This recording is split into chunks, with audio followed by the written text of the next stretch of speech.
This is CBS. Coming up next, 10 years after President Reagan called for a balanced budget amendment, the idea is again rejected in Congress. And criminal indictments could be forthcoming in Ouachita Parish in the ALIC insurance probe. Details next on TV 8 News. KNOE-TV 8, Monroe, West Monroe. Live from your #1 choice for news, John Dennison and Judy Wagner. Meteorologist Jason Laney and Philip Palmer with sports. This is TV 8 News, the Late Report. Good evening to you. Judy has the night off. Ouachita may be added to the growing list of parishes that has filed criminal charges against Monroe-based ALIC Insurance Company. A Ouachita Parish grand jury that has been investigating alleged bogus selling practices will report its findings tomorrow. Since last week, the panel has heard testimony from ALIC investors who say they were led to believe they bought insured investments when they actually bought common stock. District Attorney James Norris's office will not comment on whether indictments are expected against ALIC's President Glenn McCart or other officers. McCart's company is under investigation in more than 30 Louisiana parishes. The government has rested its case in the trial of New Orleans District Attorney Harry Connick, and the judge immediately denied a defense motion to drop the racketeering charges against Connick. He's accused of returning gambling records to a bookie who'd been arrested.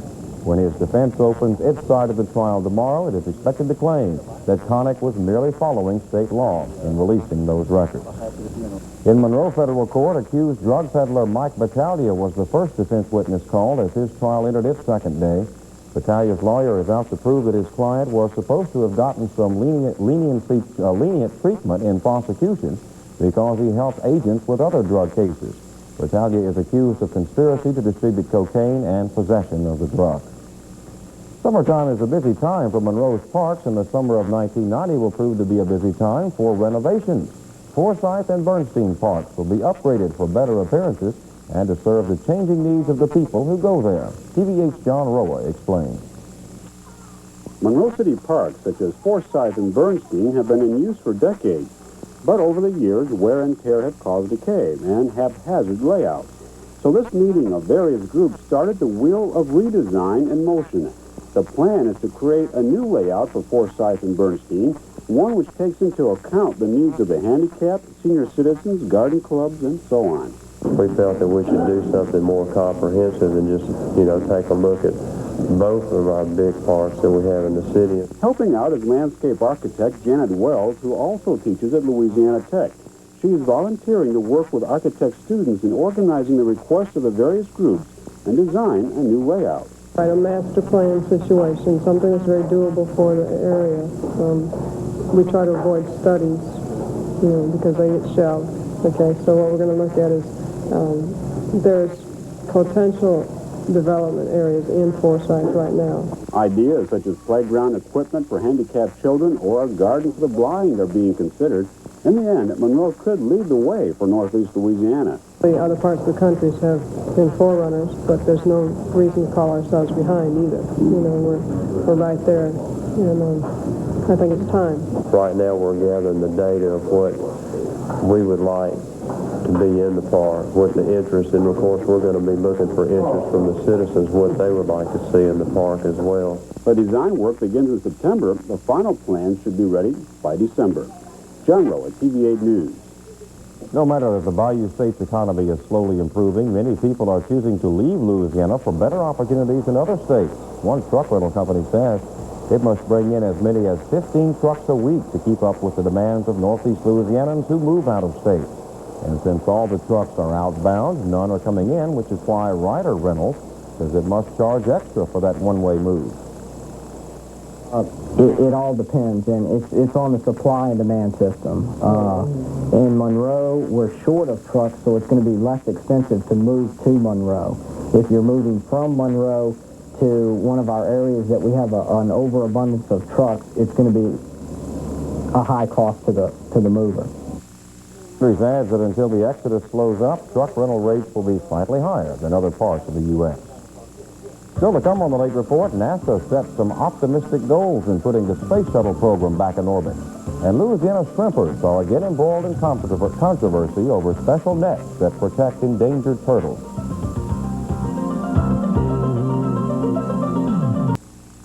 Folks from the West and the Deep South have come together as part of a farm exchange program. 10 cotton growers from Arizona and California are visiting 4 states in Dixie as part of a National Cotton Council tour.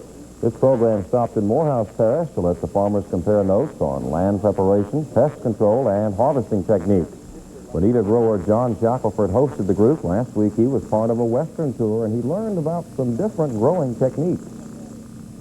Said that their water cost was $250 per acre, which you can make a whole crop in Louisiana for between $300 and $400. And I'd have to say that that's probably that they have higher costs but higher yields, and their danger right now is their reservoir levels are real low. The National Cotton Council says the exchange program's major benefit is the competition it fosters between regions of the country, which helps keep cotton costs low. On Capitol Hill, a constitutional amendment to balance the federal budget has been narrowly defeated in the House. It came up 7 votes short, and backers of the amendment say the defeat was expected. Texas Democrat Charles Stenholm says, win or lose, it is time Congress makes tough choices to end a decade of huge jumps in the national debt, which now tops $3 trillion. New York Democrat Charles Schumer argues that cutting the deficit can and should be done, but without a change in the Constitution. Over in the Senate, lawmakers have voted to speed up work on a major civil rights bill, even though critics say the measure is being rammed down their throats. This measure by Massachusetts Democrat Ted Kennedy calls for a ban on racial harassment in the workplace and an end to discriminatory practices by employers. White House spokesman John Sununu says the legislation is nothing more than a quota bill and will not make it past the president's desk.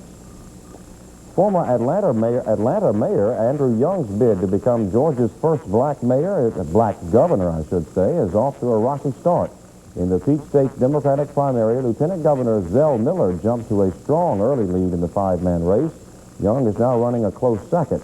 Former Governor Lester Maddox, the one-time arch segregationist, is bringing up the rear in 5th place. Now, the key word tonight is early. The first returns came from heavily white counties in Georgia. The urban counties where Young gains his strength have yet to report. NASA says it'll try to launch at least 1 space shuttle before October and maybe a second if they're lucky. The entire fleet is grounded until hydrogen leaks on Columbia and Atlantis are found. John Holloman has more on NASA's ambitious plans to get the space shuttle program flying again. Extraordinary good luck. The space shuttle fleet will be flying again as soon as August. Yeah, not only do we see the light at the end of the tunnel, but I believe we are out of the tunnel. The fuel leaks grounding shuttles Columbia and Atlantis are on either side of the connecting hardware in the 17-inch diameter fuel line, which feeds liquid hydrogen from the huge external fuel tank to the 3 main engines at the bottom of the orbiter. A series of tests with Atlantis on the pad suggests its problems could be corrected by retightening or replacing the 48 bolts which hold the fuel line together. Columbia's fuel line has been replaced. But NASA's goal of 2 shuttle launches by the fall remains an ambitious one. It requires us to be lucky twice. In the first case, it requires what we attempt to do to fix it on the pad to work, and it requires that we not be unlucky with unforeseen work on either Atlantis or Columbia. For NASA's top management, the possible return to flight, coupled with a presidential vote of confidence, is the first good news in a while. Obviously, we're in tight budget time, so we've set the goals for Mars and beyond out there many, many years. But I have confidence in NASA. I'm very pleased that the hydrogen leak thing turned out the way it was. I think we proved the system works. NASA hopes this puts an end to what's been described as a 2-week feeding frenzy of criticism. But Congress is still not satisfied with the shuttle or the space telescope. And with another congressional hearing scheduled for Wednesday, it's likely the criticism will continue. John Holloman, CNN at NASA headquarters in Washington. Louisiana fishermen have joined their counterparts from other Gulf Coast states to talk with the feds about endangered sea turtles. There will soon be more patrols looking for shrimpers who are not using devices to divert turtles from their shrimp nets. Charles Hadlock reports the beefed-up enforcement comes after dozens of dead turtles washed up on beaches. The arrest of 22-year-old shrimper Sean Traum this week could be the first of many shrimpers facing criminal charges for failing to use TEDs, the turtle excluder devices. I think you'll see greatly intensified enforcement efforts. Federal officials say they will now aggressively seek criminal charges rather than simply writing tickets to shrimpers caught without tags. The special nets allow endangered turtles to swim free, but some shrimpers claim the nets are like holes in a pocket. They allow a fisherman's catch to get away as well. When that loss gets up to be 20-25% or more, fishermen's off the hard foot to leave that big hole in the net. It's estimated that 40% of the shrimpers aren't using tags. Many conservationists believe that's why 31 turtles have washed up on Texas beaches since the shrimping season began last week. Shrimpers, though, aren't so sure. I mean, even with the clothes that they had turtles coming up on the beach there. So what killed them? The boogeyman? What, you know? A group of shrimpers met with the regional director of the National Marine Fisheries Service to try to work out differences. There was a long, long period of time here in Texas when these people wouldn't even sit down and meet. So that does represent progress. 10 additional agents will join the Coast Guard and the Parks and Wildlife Department in patrolling shrimp boats off the coast. Officials warn that closing the shrimping season is still an option if steps aren't taken to save the Ridley turtles. Charles Hadlock for CBS News, Southwest. Time to turn to the weather. Well, John, I have bad news for folks. It rained in North Louisiana today, but Northwest Louisiana, not Northeast. We'll find out why and wring Jason's neck while we're at it right after this. Before I go way off and go off half-cocked, I suppose, I should say, Jason is just one of those people that happens to be in the wrong place at the wrong time because the rain has been there. Texas and San Antonio got inundated with rain, 15 inches. Shreveport tonight, he says, got 1.5 inches. That's right. That's from the time we last talked at 6 o'clock. You know, it's interestingly enough, you know, summertime we don't always get a lot of rain in here, averaging about 3 inches a month. Well, the first really substantial chance for rain we have is back last Thursday when that cold front came in. We had that Thursday. Then we had yesterday, today, and possibly tomorrow. Yeah. Would you believe with all these great chances of rain, we've registered 0.18 inches here at the studio. That's less than 1/4 inch of rain, so I don't know, it's like an invisible umbrella over the area. Try to be sympathetic. Somebody needs to let it down. Someone certainly does. We're going to keep our fingers crossed, John. Still another chance for rain in the forecast. We'll take a look at it in a moment. But first, let's recap some things for the day that we can talk about that was nice. At least we have had some nice cooler weather in here, as evidenced by the daytime temperatures. 84, that was the daytime high today. Not bad, a little warmer than it has been the last couple of days, and believe it or not, we're really going to warm up towards the end of the week. Not a lot of rain, but a lot of heat on the way. 69 was the low last night. Currently, the reading is checking in at 75 degrees, just like last night at this time. It's 82% the humidity, our winds are calm, and our barometer now rising at 30.18 inches. Where is the rain? Why won't it come into northeast Louisiana? Good question. We'll have to see if someone else can answer that a little later on in the week. Right now, we are finding some rain on the radar. It's mostly light rain. It's cluttered right around the Shreveport area in Bossier and Caddo parishes. It's not heavy anymore, but still is raining. Checked in there about 15 minutes ago, and they say, yeah, we still got some rain falling. It's all because of this little storm system setting over Texas, which is now weakening. It's been pushing clouds across the state of Louisiana the last couple of days, just not really letting the rain come into our part of the state. Earlier today, some rain along coastal sections of the state, and then up in northwestern Louisiana. Showers and thunderstorms rolling out of eastern Texas, but late in the evening you can see they're actually shrinking and dying away. Wouldn't surprise me at all to see a few stars within the next few hours out there as the clouds are gradually breaking. But this is not going to be the last chance for rain. Once the system weakens and finally moves on out of here, another system's headed towards Louisiana. Right now it's spreading clouds throughout the southeast United States from parts of South Carolina, Georgia, and on into Florida. Lots of clouds here and lots of heavy thunderstorms in the Florida area. Right now around Tampa, they're seeing explosive thunderstorms with 2 to 3 inches of rain in about an hour and a half time. So as this little area of disturbed weather, which we're going to call low pressure for now, continues to move to the west across the Gulf of Mexico, it's going to bring with it a lot of rain. It looks like parts of southern Alabama and southern Mississippi will see the rain tomorrow. And if we're lucky, here in North Louisiana, we'll at least get some of this rain sometime Thursday or Friday. Here's the weather maps to show you what we're talking about. Thunderstorms across Florida. These thunderstorms are going to gradually moving on to the west. By tomorrow, they'll be in the eastern part of the Gulf of Mexico. You notice we'll be on the west side of the area's low pressure here by a dotted red line. It's on the east side where we'll find all the rain. So we need this thing to push all the way over into Texas before it can bring any substantial rain in the area, but we're hoping for anything. So we're going to go ahead and draw some green on North Louisiana tomorrow. Maybe that'll help. We'll call for some showers. That doesn't do the trick. Maybe by Thursday, that low-pressure system will be close enough to the state to kick off a little better chance for rain and some thunderstorms. So look for more rain again Thursday night or Friday.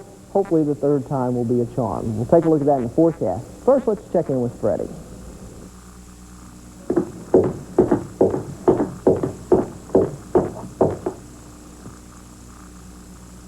Ah. Oh. Yes, we'll say oh because there's no rain from those clouds. That's what's wrong with Freddie. He's looking for the rain, but maybe we'll see a sprinkle tonight with partly cloudy skies. Low temperatures down around 70. Not going to totally rule out the chance for rain. We'll call it 20% just to be safe. For tomorrow, the forecast is calling for partly cloudy skies once again.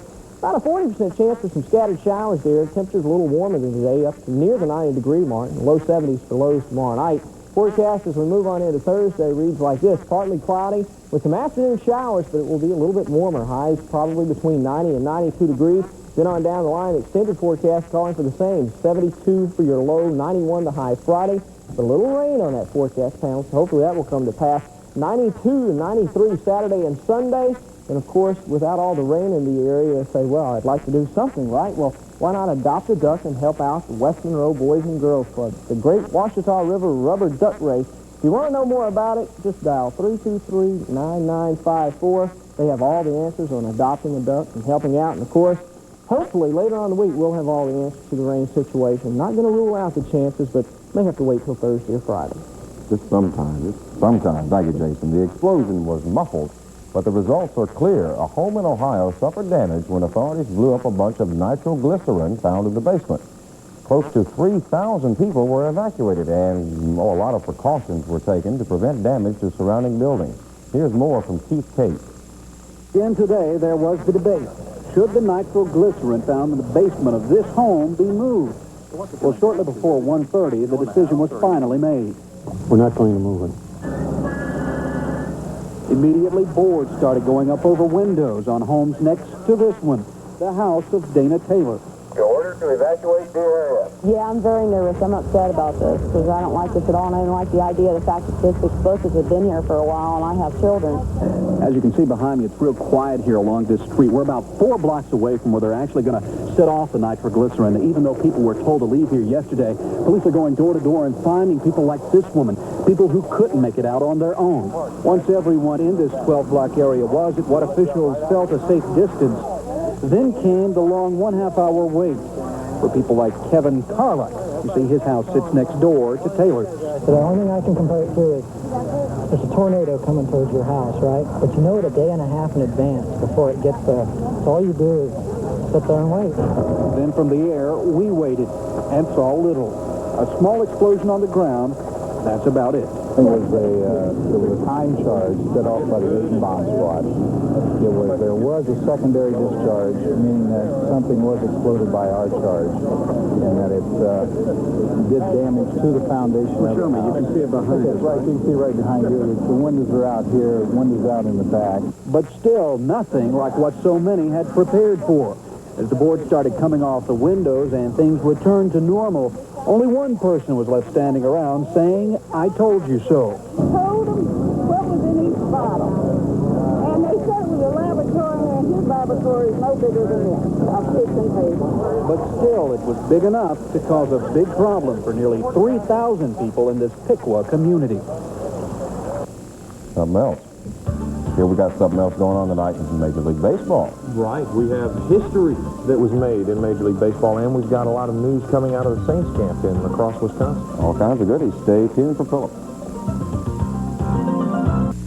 We'll get to Major League Baseball and the big record-breaking news in a moment. First, some Saints stuff, and it's good news. Okay. Very, very good news for Saints fans. The team will begin camp with their #1 pick in and under contract. Defensive end Ronaldo Turnbull today officially signed a 5-year deal with the Saints, although no figures were disclosed.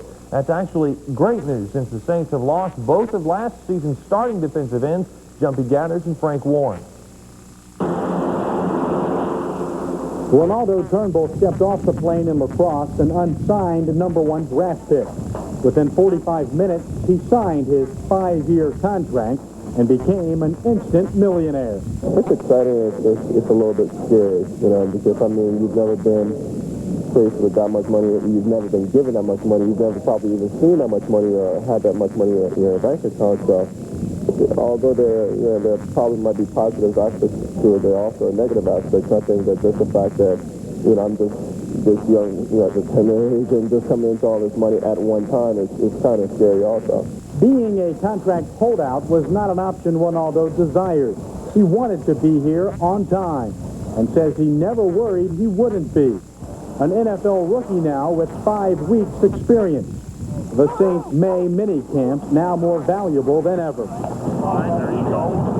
feel like, just being a minicamp is giving me an advantage just coming in because I feel a lot more comfortable, and now that we're in full pads, everything is going to be moving a lot quicker. It's going to be, when you make a mistake, you're not only going to hear it from the coach, but you're going to feel it because some guy's helmet's under your chest. So I think minicamp really helped me a lot, and hopefully I can just go on from there.